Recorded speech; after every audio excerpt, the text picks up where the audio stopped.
Bismillahirrahmanirrahim. Kita lanjutkan ngaji kita masih di dalam kitab Majalisus Saniyah, bahwasanya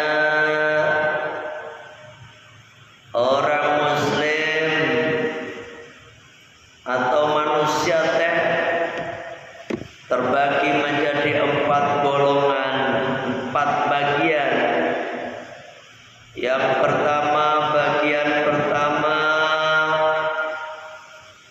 di mana satu kaum Allah ciptakan atau orang yang diciptakan oleh Allah dari kecil sampai dewasanya, bahkan sampai ajalnya, sampai meninggalnya, dia beriman kepada Allah, takwa kepada Allah, patuh nurut pada Allah, dan mati dalam keadaan husnul khotimah dan dapat surganya Allah Subhanahu wa taala. Siapa mereka? Para nabi, para wali, orang-orang mukmin, orang-orang soleh. Inilah orang-orang golongan yang paling mantap ini di antara 4 golongan. Yang kedua, golongan yang Allah ciptakan tidak khidmah. Artinya apa? Mereka Allah ciptakan tidak taat, tidak patuh, kadang-kadang agak beriman gitu, ya kan? Tidak beriman, bukan. Mana? Oh iya, tidak beriman, tidak patuh, tidak taat itu. Tetapi ditakdirkan oleh Allah mati dalam keadaan husnul khotimah dan dapat surganya Allah. Yang ketiga, Allah ciptakan satu golongan di mana dia tuh mereka itu tidak beriman, tidak taat, tidak patuh pada Allah, dan dia ditakdirkan mati dalam keadaan su'ul khotimah, mati dalam kafir. Ini orang-orang kafir ini, yang ketiga golongan ini. Nah, yang keempat nih yang mau kita bahas nih. Wal qismur rabi', adapun bagian yang keempat, kaumun, satu kaum, satu golongan khalaqa yang Allah khalaqa yang telah menciptakan pada mereka Allah Ta'ala di khidmatihi, khidmah kepada Allah, taat, patuh kepada Allah, tuna jannatihi, tetapi mati dalam keadaan su'ul khotimah dan dia tidak berhak mendapatkan surganya Allah. Itu naudzubillah min dzalik, ini golongan yang kapan ya? Dia taat waktu kecil, dia patuh terus gitu, iman, ya kan, soleh, pokoknya sholatnya gak pernah ditinggal, puasanya kagak pernah ditinggal, menjadi orang baik-baik. Tetapi dia mati dalam keadaan su'ul khotimah dan dia tidak berhak masuk surganya Allah Subhanahu wa taala. Siapa mereka tuh wahum? Adapun mereka itu alladzina, orang-orang kanu yang ada ya, amilina, mereka beramal bitaatillahi, dengan taat kepada Allah, patuh kepada Allah, takwa kepada Allah. Tsumma maqarrabihim, kemudian Allah membuat rencana pada mereka, faturaddu, dan mereka di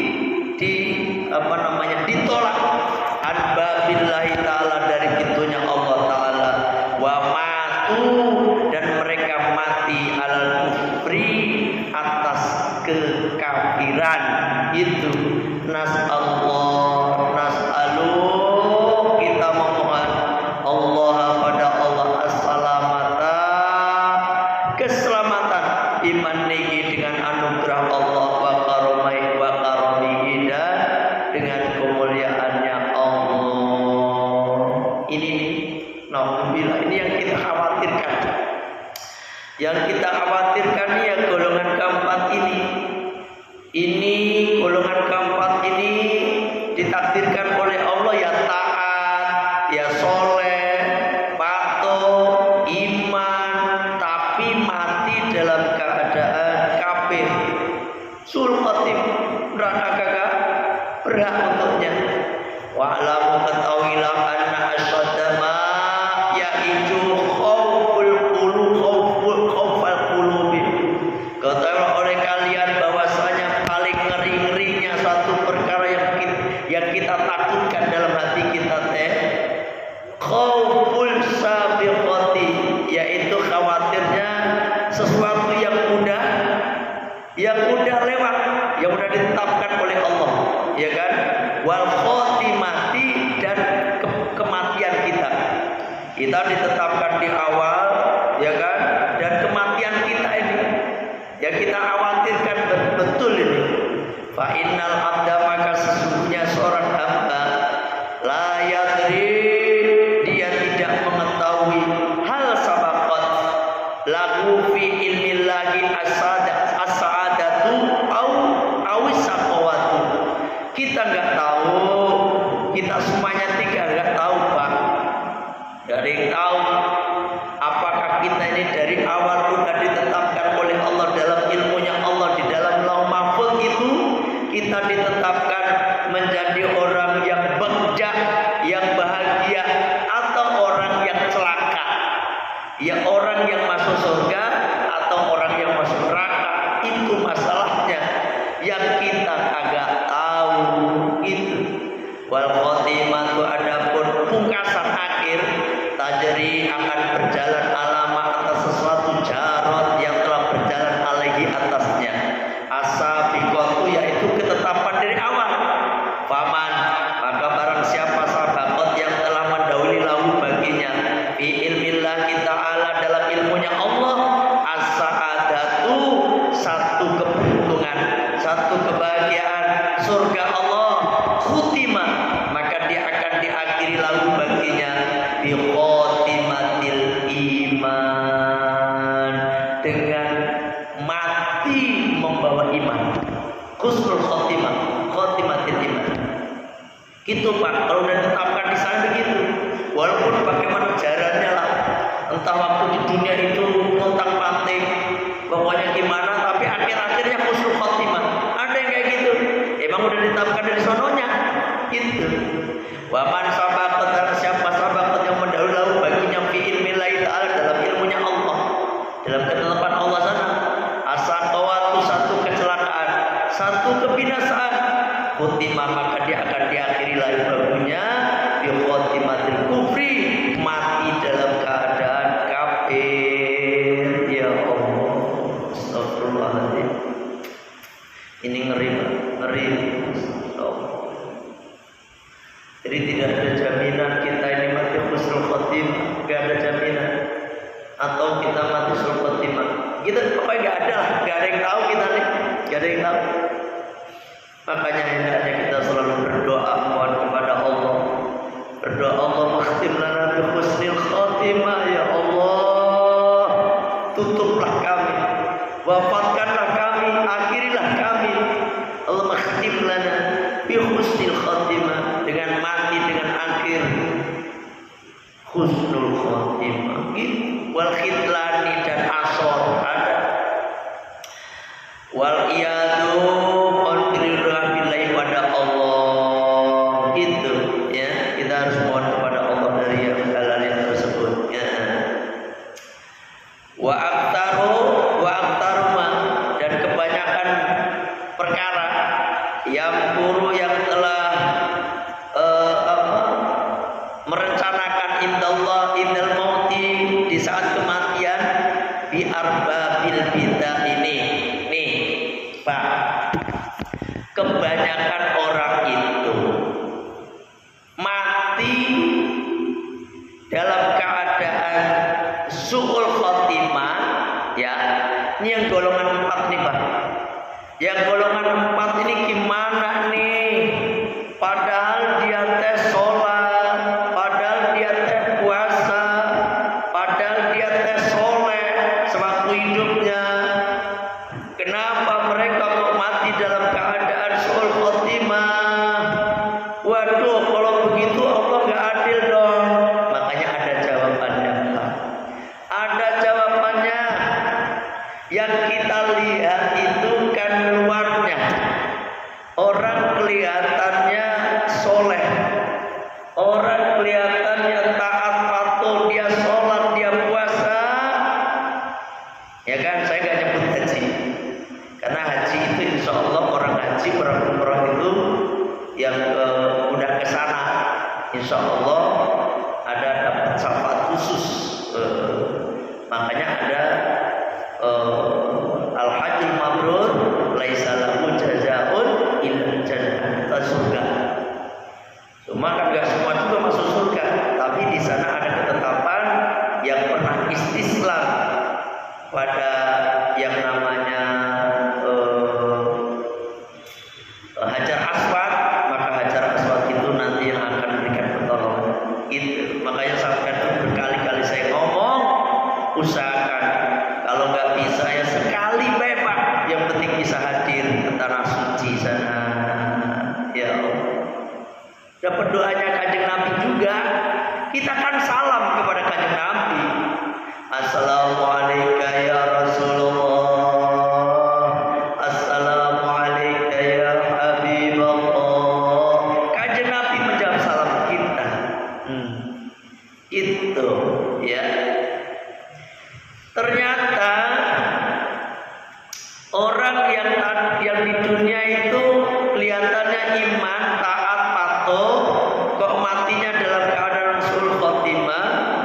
Karena ini bukan Allah nggak adil, karena nih bi arbabil bid'ah yang pertama, karena orang itu melakukan suatu perbuatan yang dilarang oleh Allah tanpa sepengetahuan orang lain.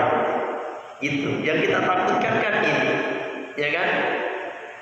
Terus wa ashabil afatil batinati, dan dia sering melakukan suatu perbuatan batin. Hanya Allah yang tahu, kita nggak tahu. Wah, kelihatannya orangnya rajin sholat, rajin puasa, tapi batinnya penyakitan. Ada yang kayak gitu. Jadi kan percuma. Taruhlah dia itu punya sifat hasud. Hasud, ngerti hasud?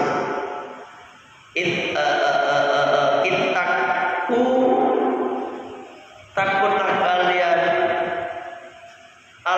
wal hasada. Apa hasud? Ya.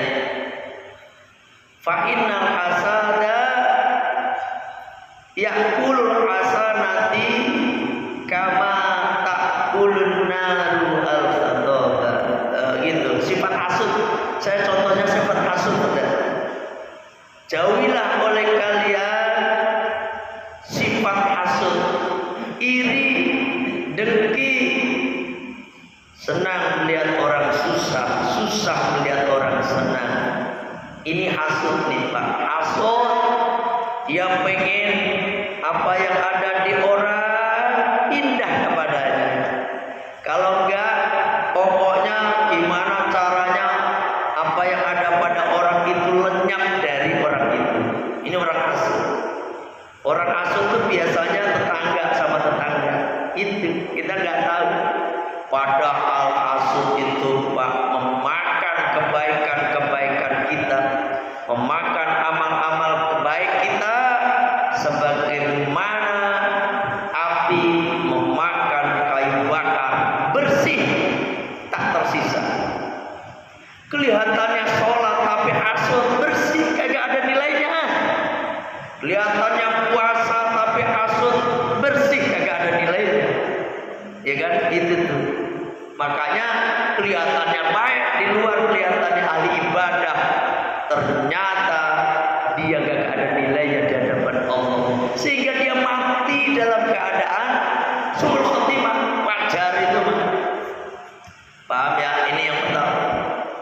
Terus apa wadul mati? Berbuat aniaya. Aniaya itu dolim. Dolim itu suka nyusahin orang, ya, nyusahin orang. Terutama kalau berbuat dolim ini banyakkan pemimpin ya, pemimpin yang biasanya dolim itu, karena menyangkut banyak orang. Walaupun dolim itu juga bisa terjadi di rumah tangga. Seorang suami dia tidak memberikan nafkah kepada istrinya, baik lahir maupun batin, itu kan dolim. Dia tidak tanggung jawab pada istri dan anak-anaknya, dolim tuh sebagai suami, ya kan? Atau istri yang dolim, dikasih rizki sama suaminya, dia tidak bersyukur, itu juga dolim, ya kan? Istri yang suka ngambil duit suaminya, itu dolim tuh. Disimpan di mana baik hilang, baik itu sampai pusing suaminya, aduh, dolim juga tuh. Atau sampai jadi atasan, jadi jadi leader, jadi supervisor, sampai berbuat dolim. Ternyata kedoliman ini Pak yang menyebabkan Allah kagak ridho, sehingga sampean itu sholat, sampean puasa, sampean ibadah kagak ada nilainya, sehingga dimatikan dalam keadaan suul khotimah. Itu Allah itu adil. Kagak ada ceritanya Allah itu ada orang baik, ibadahnya ikhlas, kagak pernah berbuat dolim, kemudian mati dalam keadaan suul khotimah. Kagak ada kayak gitu ceritanya, kagak ada. Kenapa? Allah itu maha adil, kagak pernah dolim kepada makhluknya, kagak pernah dolim pada hambanya. Itu makanya orang itu kita nggak tahu, orang itu soleh, belum tentu. Kecuali emang namanya soleh, ya emang dia soleh, emang dia soleh, iya emang dia soleh namanya. Kan kita nggak tahu Pak, ya kan? Jangan dilihat dari casing. Orang kelihatannya, pakaiannya mengerikan, jubah, gamis, jubah, rida, pakai imamah, pakai tasbihnya pun gede-gede, Allah, subhanallah, ya kan? Belum tentu. Kalau hatinya punya sifat hasud, kalau hatinya ada sifat dolim tadi, punya hati dolim, terus apa lagi? Sombong, takabur, gitu. Itu cuma termasuk sifat batin, penyakit batin. Kita kan nggak tahu. Kalau simpulan sombong nggak tahu. Kalau sombong mungkin bisa diketahui, tapi yang nggak diketahui itu ujub Pak. Ujub itu merasa dirinya suci, merasa dirinya paling ahli ibadah, merasa dirinya paling wah segalanya. Merasa. Ini kan kita nggak tahu.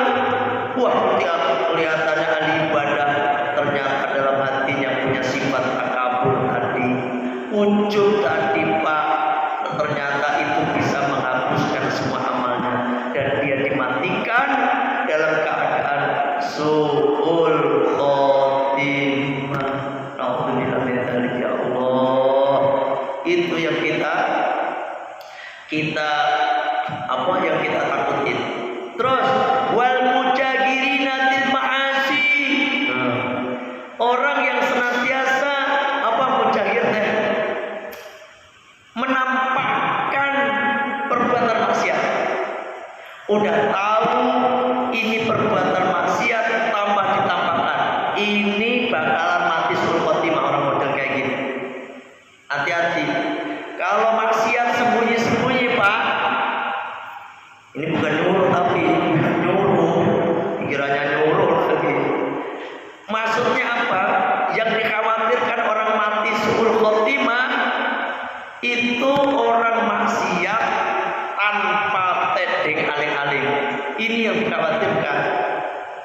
Ya, ya Allah, berciuman itu maksiat gak?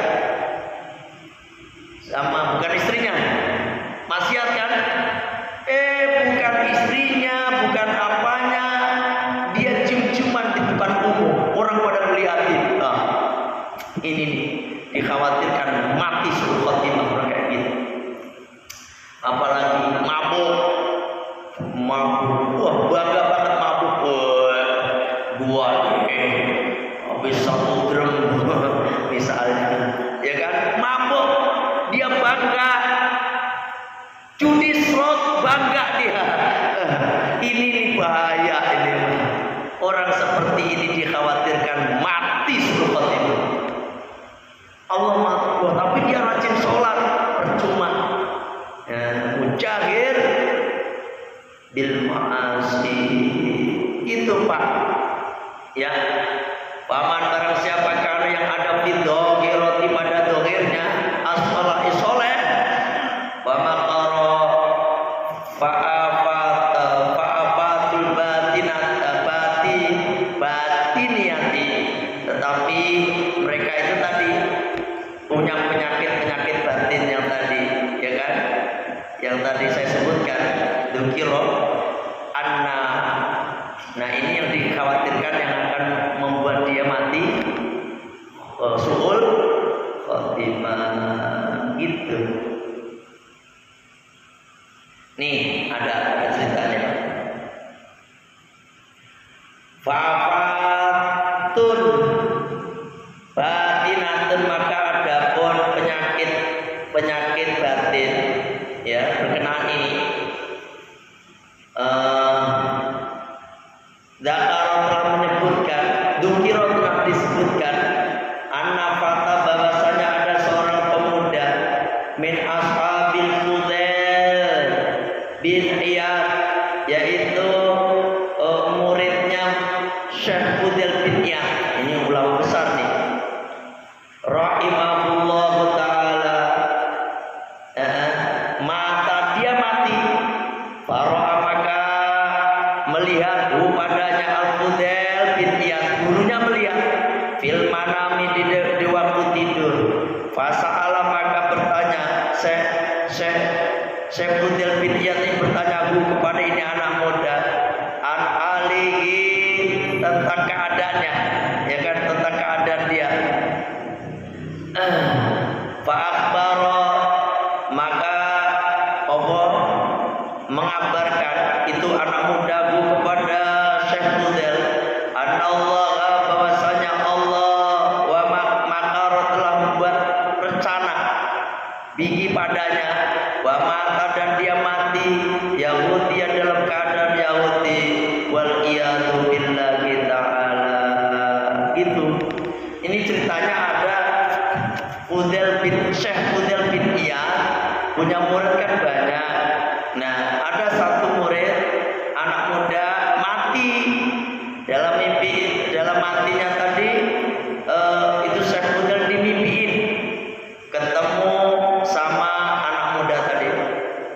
Faqala, maka dia, tapi Allah merencanakan dia mati dalam keadaan Yahudi ceritanya. Ini mati dalam keadaan Yahudi. Faqala, maka Syekh Fudail bertanya lahu kepada anak muda tadi, lima dalika, kenapa demikian, kenapa sampai bisa mati dalam keadaan Yahudi, itu gimana ceritanya?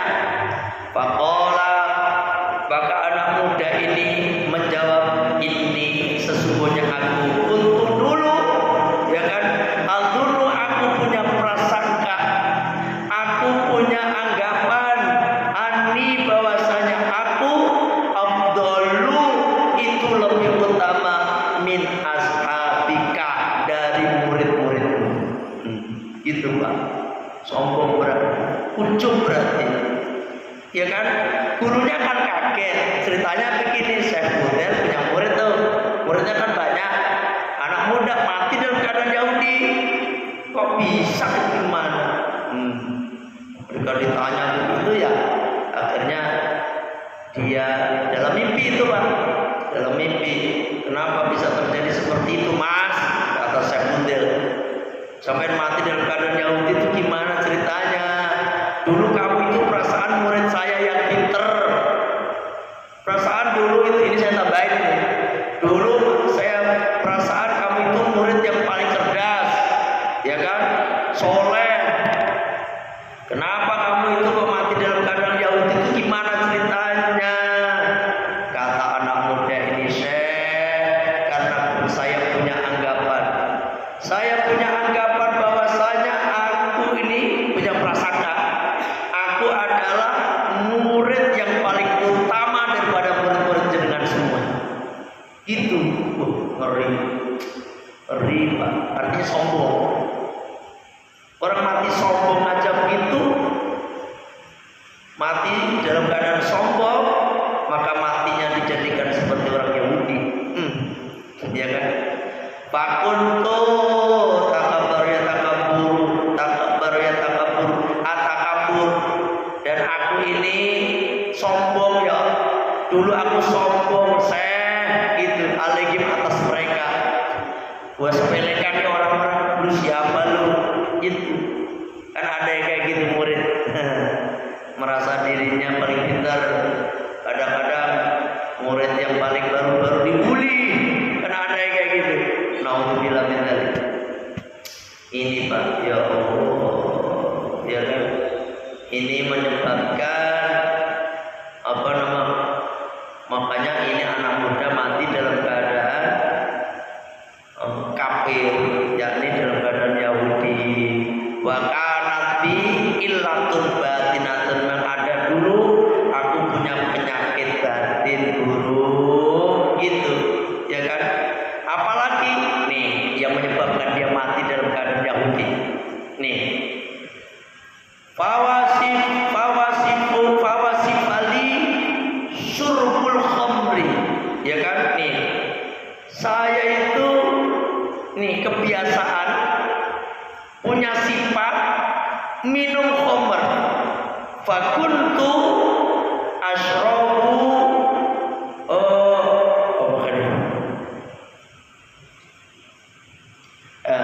qada'an fi kulli sanatin. Aku tuh dulu punya kebiasaan. Dulu di samping aku punya sombong tadi, penyakit batin saya yang lain itu, saya itu tiap tahun minum 1 gelas khamr. Setahun loh itu. Apalagi tiap hari. Angel, setiap hari mah angel, susah. Ini tiap tahun. Ya kan? Kan nggak ada yang tahu. Ini murid cerdas, muridnya Syekh Mudel bin Iyad. Soleh lagi, udah cerdas, soleh, tapi punya sifat tadi sombong, merasa dirinya paling pintar di antara murid-murid yang lain. Yang kedua, dia punya kebiasaan minum khamr 1 gelas setiap tahun. Hati-hati. Makanya sampai ini kenapa dosanya lebih gede? Orang itu Pak, orang bodoh maksiat, orang bodoh berbuat dosa, mungkin dimaklumi sama Allah. Dosanya agak dimaklum. Orang bodoh agak pernah makan sekolahan, sekolah dimakan, nggak pernah sekolah, agak pernah ngaji, kemudian dia maksiat, mungkin agak dimaklum ini karena nggak tahu ilmunya. Yang nggak dimaklum tuh orang ngerti, orang alim, tahu hukumnya, kemudian dia melanggar. Ini dosanya dosa gede, Pak. Nyuwun sewu. Nauzubillah min dzalik, sampai berbuat maksiat, saya berbuat maksiat Pak misalnya, dosanya lebih gedean saya, itu karena saya tahu hukumnya, sampai nggak tahu, sampai tahu ya sama baik berarti ya, gitu kan. Tapi kan nggak namanya guru sama murid Pak. Kalau sama-sama berbuat dosa, maka dosanya lebih gedean murid, gedean guru, karena guru itu tahu ilmunya. Ini yang menyebabkan dia mati dalam keadaan Yahudi. Allah itu adil. Makanya kenapa ini dia mati dalam keadaan kafir ya? Pasti kalau kita teliti ada sesuatu yang menyebabkan dia mati dalam keadaan kafir. Itu, paham ya? Jadi Allah itu maha adil. Sampai itu jangan takut mati sul khotimah. Yang penting sampai melakukan ibadah, menjalankan ibadah nih taat kepada Allah ini ikhlas karena Allah. Tenang Pak, tenang, ya kan? Walaupun kita khawatir juga sih, yang penting kita bersihkan hati kita. Karena kebanyakan orang mati sul khotimah itu punya penyakit batin, penyakit hati yang parah tadi, terutama dolim, hasud, takabur, sombong, ya, gitu, paham ya? Gitu. Mana tadi? Nah, itu. Waqala Sa'ad bin Abdillah khawfus siddiqina, insyaallah besok nanti kita lanjutkan.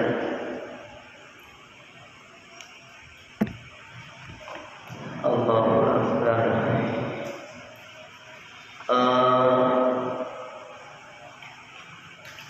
Sekarang minggu kedua ya.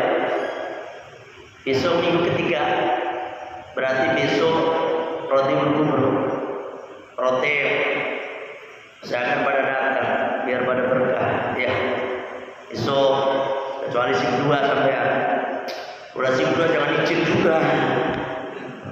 Apa ini izin mau roti berkumpul nggak usah juga. Sering-sering izin dipecat lagi nyalain roti berkumpul lagi ujungnya. Ya, yang kira-kira lembur nggak ya roti ya. Alhamdulillah kita tutup. Terutama yang mau ikut ziarah kita ini paling fenomenal karena semua tempat kita jelajahin. Semuanya ada di tengah empat. Di gunung ada Sunan Muria. Di tengah kota ada Sunan Kudus sama Sunan Kalijaga. Di tengah hutan Mbah Khairon. Itu nanti tengah hutan tempatnya. Ya, kuburan hutan gitu. Terus di tengah laut ada di mana? Syekh Abdul Mudakir. Terus di masjid. Di tempatnya berbeda-beda, ya kan? Hanya tahun ini tengah laut, tempat naik perahu nanti. Bagi yang mau ikut ziarah, terutama yang udah merasa umurnya di atas 40 tahun ini sering-sering ziarah Pak, biar sampai nanti mati diziarahin. Apalagi yang umurnya 50 tahun ke atas nih, siap-siap. Maksudnya, ayo pada ziarah ya, senang-senang ziarah. Sampai itu saya hitung Pak, sampai itu kalau berangkat biayanya kan 600.000, sampai berangkat sendiri 8 tempat itu sampai kalau uang 600.000, aduh habis bisa 1 jutaan sampai. Belum makan, belum segala macam, ya kan? Wong sono, ya kan? Itu kalau ngojek segala macam kan mahal itu ujung-ujungnya. Makanya dengan naik mobil sendiri, tolnya aja udah 300. Tol Semarang kan keluarnya itu hampir 500. Tolnya doang. Bensinnya 500 juga lebih. Ya tuh kalau Innova lebih mahalan lagi. Belum dadek bengeknya banyak, ya kan? Makanya dengan kita bareng-bareng jadi murah, ya kan? Yang mau ikut ziarah silakan. Yang dari Anur ini yang udah daftar Pak Narya. Pak Narya itu 5 orang Pak Narya.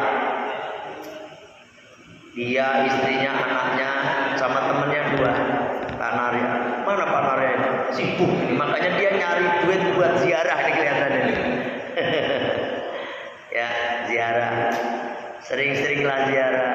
Kalau belum bisa ziarah ke Rasulullah, paling tidak ziarah ke waliullah. Ya, saya kira begitu. ngaji kita tutup dengan baca Sayyidul Istighfar. Bismillahirrahmanirrahim.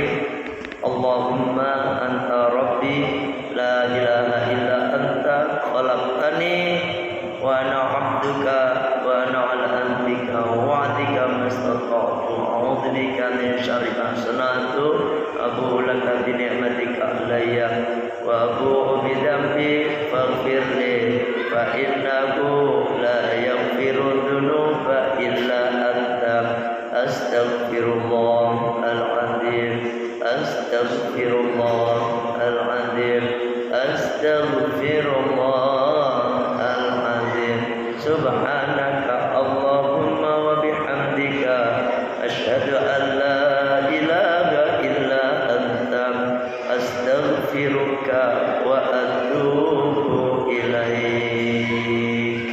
Alhamdulillah. Assalamualaikum warahmatullahi wabarakatuh.